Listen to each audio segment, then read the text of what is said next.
ಹಿನ್ನೆಲೆ ಗಾಯಕಿ ತಂದೆ ಸಾವಿಗೆ ಸ್ಫೋಟಕ ತಿರುವು ಸಿಗ್ತಾ ಇದೆ. ಸಾವಿನ ಹಿಂದೆ ಕೋಟಿ ಕೋಟಿ ವ್ಯವಹಾರದ ಶಂಕೆ ಇರುವಂತದ್ದು. ಎಕೆ ರಾವ್ ಸಾವಿನ ಸುತ್ತ 390 ಕೋಟಿ ವ್ಯವಹಾರದ ಶಂಕೆ ಇರುವಂತದ್ದು. ಇಬ್ಬರಿಗೆ ಲೋನ್ ಅನ್ನ ಕೊಡಿಸುವಂತ ನಿಟ್ಟಿನಲ್ಲಿ ಮುಂದಾಗಿದ್ರಂತೆ ರಾವ್ ಅವರು. ಈ ಒಂದು ಕೊಲೆಗೆ ಪ್ರಮುಖವಾಗಿ ಅದೇ ಕಾರಣ ಅಂತ ಹೇಳಲಾಗ್ತದೆ. ಅವರ ಸಾವಿಗೆ ಇಬ್ಬರು ಉದ್ಯಮಿಗಳಿಗೆ ಲೋನ್ ಅನ್ನ ಕೊಡಿಸಲಿಕ್ಕೆ ಪ್ರಯತ್ನ ಪಟ್ಟಿದ್ರಂತೆ ರಾವ್ ಅವರು.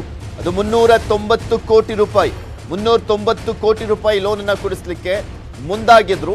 ಅದೇ ಇವರಿಗೆ ಕಂಟಕವಾಗಿ ಪರಿಣಮಿಸಿದೆ ಅನ್ನುವಂಥ ಮಾಹಿತಿ ಲಭ್ಯವಾಗ್ತಾ ಇದೆ. ಇದಕ್ಕಾಗಿ ಡ್ಯಾನಿಯಲ್ ಎಂಬುವರ ಸಂಪರ್ಕವನ್ನ ಮಾಡಲಾಗಿತ್ತು. ಲೋನ್ ಅನ್ನ ಕೊಡಿಸ್ಲಿಕ್ಕೆ ಆತ 5 ಕೋಟಿ 80 ಲಕ್ಷ ರೂಪಾಯಿಯನ್ನ ಪಡೆದಿದ್ದಂತೆ. ಡ್ಯಾನಿಯಲ್ ಹಣವನ್ನ ಪಡೆದಂತ ಮೇಲೆ ಡ್ಯಾನಿಯಲ್ ಫೋನ್ ಸ್ವಿಚ್ ಆಫ್ ಆಗಿದೆ. ಆತ ದುಡ್ಡು ಇಸ್ಕೊಂಡಾದ್ಮೇಲೆ ಫೋನ್ ಸ್ವಿಚ್ ಆಫ್ ಅನ್ನ ಮಾಡಿರುವಂಥದ್ದು. ಕಾಂಟ್ಯಾಕ್ಟ್ ಸಿಕ್ಕಿಲ್ಲ. ಇಬ್ಬರು ಉದ್ಯಮಿಗಳಿಂದ ವಂಚನೆ ಕೇಸನ್ನ ದಾಖಲು ಮಾಡಲಾಗುತ್ತೆ. ಆಗ ಸುದ್ದಗುಂಟೆಪಾಳ್ಯ ಠಾಣೆಯಲ್ಲಿ ವಂಚನೆ ಕೇಸನ್ನ ದಾಖಲು ಮಾಡ್ತಾರೆ. ಉದ್ಯಮಿ ಗಿರೀಶ್ ಮತ್ತು ಪಣಿತರನ್ ಇಬ್ಬರಿಂದಲೂ ಕೂಡ ದೂರನ್ನ ದಾಖಲು ಮಾಡಲಾಗುತ್ತೆ. ವಂಚನೆ ಕೇಸನ್ನ ಡ್ಯಾನಿಯಲ್ ಅವರ ಸ್ನೇಹಿತರಾದಂಥ ವಿವೇಕಾನಂದ, ರಾಘವ ಮೇಲೆ ದೂರನ್ನ ನೀಡಲಾಗಿರುತ್ತೆ. ಈ ಸಂದರ್ಭದಲ್ಲಿ ಇದರ ಭಾಗವಾಗಿ ಎಕೆ ರಾವ್ ಅವರನ್ನ ವಿಚಾರಣೆಗೆ ಕರೆತರಲಾಗಿತ್ತು. ವಿಚಾರಣೆಗೆ ಹಾಜರಾದ ಮರುದಿನವೇ ರಾವ್ ಶವವಾಗಿ ಪತ್ತೆ ಆಗಿರುವಂಥದ್ದು. ನವೆಂಬರ್ 18ರಂದು ದಾಖಲಾಗಿದ್ದಂತೆ 2 ಪ್ರತ್ಯೇಕ ಎಫ್ಐಆರ್ಗಳು. ಸುದ್ದಗುಂಟೆಪಾಳ್ಯ ಪೊಲೀಸರಿಂದ ತೀವ್ರಗೊಂಡಿದೆ ತನಿಖೆ. ಇನ್ನೂ ಕೂಡ ತನಿಖೆಯನ್ನು ಮಾಡ್ತಾ ಇದ್ದಾರೆ. ಯಾರೆಲ್ಲ ಇದ್ದಾರೆ ಇದರ ಹಿಂದೆ, ಈ ಪ್ರಕರಣದ ಹಿಂದೆ ಅನ್ನೋದ್ರ ಬಗ್ಗೆ ತನಿಖೆಯನ್ನ ಮಾಡಲಾಗ್ತಾ ಇರುವಂಥದ್ದು. ಗೊತ್ತಾಗಬೇಕು ಈಗ ಯಾರು ಇದರಲ್ಲಿ ಅಂದ್ರೆ ಈ ಸಾವಿನ ಹಿಂದೆ ಶಂಕೆಗಳು ಸಾಕಷ್ಟು ಇದಾವಲ್ಲ, ಅದರ ಹಿಂದೆ ಯಾರಿದ್ದಾರೆ, ಏನು ಎತ್ತ ಅನ್ನೋದ್ರ ಬಗ್ಗೆ ತನಿಖೆಯನ್ನು ಮಾಡಲಾಗ್ತಾ ಇದೆ. ಇದ್ರ ಬಗ್ಗೆ ಮತ್ತಷ್ಟು ಡೀಟೇಲ್ಸ್ ಅನ್ನ ನೀಡ್ತಾರೆ ನಮ್ಮ ಪ್ರತಿನಿಧಿ ಮಂಜುನಾಥ್. ದೂರವಾಣಿ ಸಂಪರ್ಕದಲ್ಲಿ ಜಾಯ್ನ್ ಆಗ್ತಾ ಇದ್ದಾರೆ. ಮಂಜು, ಈ ಪ್ರಕರಣಕ್ಕೆ ಸಂಬಂಧಪಟ್ಟಂತೆ ಹೆಚ್ಚಿನ ಅಪ್ಡೇಟ್ಸ್ ಈಗ ಏನ್ ಲಭ್ಯವಾಗ್ತಾ ಇದೆ?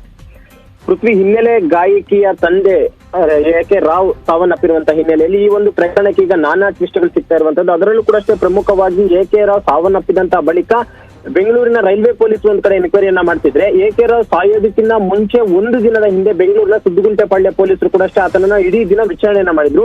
ವಿಚಾರಣೆಗೆ ಪ್ರಮುಖವಾದಂತ ಕಾರಣ ಅಂದ್ರೆ ಸುಮಾರು 390 ಕೋಟಿಯಷ್ಟು ವ್ಯವಹಾರದಲ್ಲಿ ಈ ಒಂದು ಎಕೆ ರಾವ್ ಕೂಡ ಅಷ್ಟೇ ಇರುವಂತದ್ದು. ಅದು ಕೂಡ ಅಷ್ಟೇ ಇಬ್ಬರು ಉದ್ಯಮಿಗಳಿಗೆ ಹಣವನ್ನ ಕೊಡಿಸ್ತೀನಿ ಅಂತೇಳಿ ಸುಮಾರು 390 ಕೋಟಿ ಹಣವನ್ನ ಕೊಡಿಸ್ತೀನಿ ಅಂತೇಳಿ ಈತ ಒಂದು ಪ್ಲೇಸ್ಗೆ ಕರ್ಕೊಂಡೋಗಿ ಅವರನ್ನು ಕೂಡ ಅಷ್ಟೇ ಭೇಟಿ ಮಾಡ್ತಿರ್ತಾನೆ.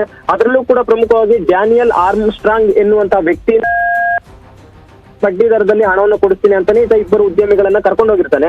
ಜೊತೆಗೆ ಪ್ರಮುಖವಾಗಿ 390 ಕೋಟಿ ಹಣವನ್ನ ಡ್ಯಾನಿಯಲ್ ಕೊಡಬೇಕು ಅಂದ್ರೆ ಮುಂಗಡವಾಗಿ 3 ತಿಂಗಳ ಬಡ್ಡಿ ಹಣವನ್ನ ಕೊಡಬೇಕು ಅಂತ ಹೇಳಿರ್ತಾರೆ. ಆ ಒಂದು ಬಡ್ಡಿ ಹಣವನ್ನು ಸುಮಾರು 8 ರಿಂದ 9 ಕೋಟಿ ಹಣವನ್ನ ಇದೇ ಎಕೆ ರಾವ್ ಸಮ್ಮುಖದಲ್ಲಿ ಇಬ್ಬರು ಉದ್ಯಮಿಗಳು ಕೂಡ ಅಷ್ಟೇ ಡ್ಯಾನಿಯಲ್ಗೆ ಕೊಟ್ಟಿರ್ತಾರೆ.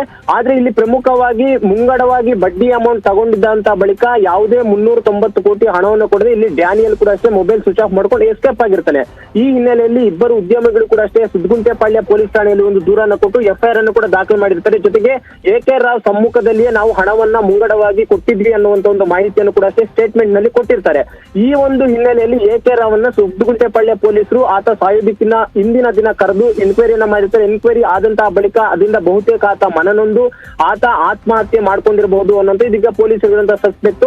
ಜೊತೆಗೆ ಈ ಒಂದು ಚೀಟಿಂಗ್ ಕೇಸ್ ಏನಿದೆ, ಚೀಟಿಂಗ್ ಕೇಸ್ ನಲ್ಲಿ ಸುಮಾರು 390 ಕೋಟಿ ಹಣವನ್ನು ಕೊಡಿಸ್ತೀನಿ ಅಂತ ಇವರು ಸುಮಾರು 8 ರಿಂದ 9 ಕೋಟಿ ತೆಗೆದುಕೊಂಡಂತ ಡ್ಯಾನಿಯಲ್ ಏನಿದ್ರೆ ಆತನು ಕೂಡ ಈಗಾಗಲೇ ನಾಪತ್ತೆಯಾಗಿದ್ದು ಆತನಿಗೋಸ್ಕರ ಹುಡುಕಾಟವನ್ನ ಮಾಡ್ತಿದ್ರೆ. ಜೊತೆಗೆ ಎಕೆ ರಾವ್ ಫೋನ್ ಇದೆ, ಆ ಒಂದು ಫೋನ್ ನ ನಂಬರ್ ನ ಕಾಲ್ ಡೀಟೇಲ್ಸ್ ನ ಮುಖಾಂತರವಾಗಿ ಈಗಾಗಲೇ ಒಂದಷ್ಟು ಮಾಹಿತಿಯನ್ನ ಕಲೆ ಹಾಕಲು ಸುದ್ದಗುಂಟೆಪಾಳ್ಯ ಪೊಲೀಸರು ಮುಂದಾಗಿರುವಂತದ್ದು.